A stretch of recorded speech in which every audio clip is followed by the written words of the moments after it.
সময় থাকতে ভ্রমণে বেরিয়ে যা। খুবই দুঃখের সাথে আজ বলতে হচ্ছে 2021 সালে পাই। হাই এভরিওয়ান, কি অবস্থা সকলের, কেমন আছেন? আশা করি ভালো আছেন। দেন আলহামদুলিল্লাহ আমিও ভালো আছি। ভাই আজ অনেকদিন পর বাসা থেকে বের হলাম। আজ আমার গন্তব্যস্থল দুর্গাপুর, এই জন্য বাসা থেকে বের হয়ে সরাসরি স্টেশন চলে আসি। স্টেশনে আসার পর গাড়ির কোনো নিউজই পাচ্ছিলাম না। কিছুক্ষণ পর মনে হলো আরে আমি তো এখন পর্যন্ত টিকিটই কাটি নাই। তারপর টিকিট কাটতে ওইখানে গিয়ে দেখি সিন্ডিকেট। তারপর আমি পুরো স্টেশনটা ঘুরে দেখতেছিলাম, দেখি মাত্র দুইটা ট্রেন আর পুরো স্টেশনটাই ফাঁকা। ওইদিকে দেখি এক ভাই হাত ফাঁকা দিয়ে বাতাস খাচ্ছে। তারপর অপেক্ষা করতে করতে আমাদের ট্রেন চলে আসে। সরি ট্রেন নাই, আমাদের ট্রেন চলে আসে। এমন নজিরবিহীন দৃশ্য কোনো কান্ট্রিতে আছে কি তা আমার মনে হয় না। এটাকে পুরো বরিশাল লস বানিয়ে নিয়েছি। সামনে পিছনে সাইডে কি একটা অবস্থা। এখন হয়তো অনেকে আমাকে বলতে পারে যে এত যেহেতু ভুল ধরতেছো তাহলে ওটা দিয়ে যাও কেন। শুধু বাংলাদেশে নয়, গোটা ওয়ার্ল্ডে যদি আপনি দেখেন, রেল থেকে আরামদায়ক জার্নি আমার মনে হয় না কোনো কিছুতে আছে।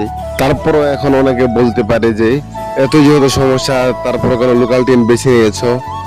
কারণ আমার গন্তব্য ঝাড়িয়া রেলওয়ে স্টেশন, ওই পর্যন্ত কোনো ইন্টারসিটি ট্রেন নাই। সর্বশেষ গণপ্রজাতন্ত্রী বাংলাদেশ সরকারের কাছে আমার আবেদন, বর্তমান সময়ে এই রেল লাইনের সংস্কার করা শুধু সময়ের দাবি। যদি এই লাইনটি সংস্কার হয় তবে বাবা যায় ঢাকা ময়মনসিংহ মহাসড়কে অনেক যানজট কমে যাবে। সো গাইস, আপনাদের সাথে কথা বলতে বলতে প্রায় আমি এখন ময়মনসিংহ রেলওয়ে স্টেশনে চলে আসি। এটি একটি বিভাগীয় রেলওয়ে স্টেশন। এটি অবস্থা দেখে মনে হচ্ছে এটি মনে সাধারণ কোনো রেলওয়ে স্টেশন। এটি একটি ব্রিটিশ রেলওয়ে স্টেশন, যা আজ থেকে প্রায় 139 বছর আগে এটি উদ্বোধন করা হয় 1886 সালের 15 ফেব্রুয়ারি।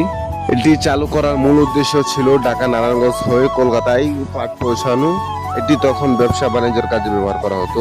খুবই দুঃখের সাথে আজ বলতে হচ্ছে 2021 সালে প্রায় 200 কোটি টাকা বরাদ্দ হয়েছিল এই স্টেশনটি আধুনিকায়ন করার জন্য, কিন্তু সেই 200 কোটি টাকা কাজের কোনো চিত্র আমরা এখন পর্যন্ত স্টেশনে উপলব্ধি করতে পারিনি। না আছে রেল সংস্কার, না আছে স্টেশন সংস্কার। দিন যাচ্ছে, মাস যাচ্ছে, বছর যাচ্ছে, সরকার পরিবর্তন হচ্ছে, কিন্তু কোনো কিছুর কোনো আপডেট জনগণ পাচ্ছে না। গাইস, কথা বলতে বলতে ফাইনালি গন্তব্য স্টেশনে পৌঁছে যাই। একটু হেঁটে স্টেশন থেকে বের হয়ে এখন চলে যাচ্ছি দুর্গাপুর সদরে 50 টাকা অটো ভাড়া দিয়ে। সেখানে আমার এক কলিগ ওয়েট করছে আমার জন্য।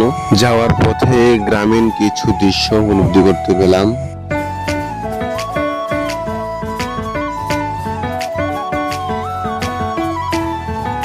যাওয়ার পরে দেখি ভাই ও তার ফ্রেন্ড দাঁড়িয়ে আছে।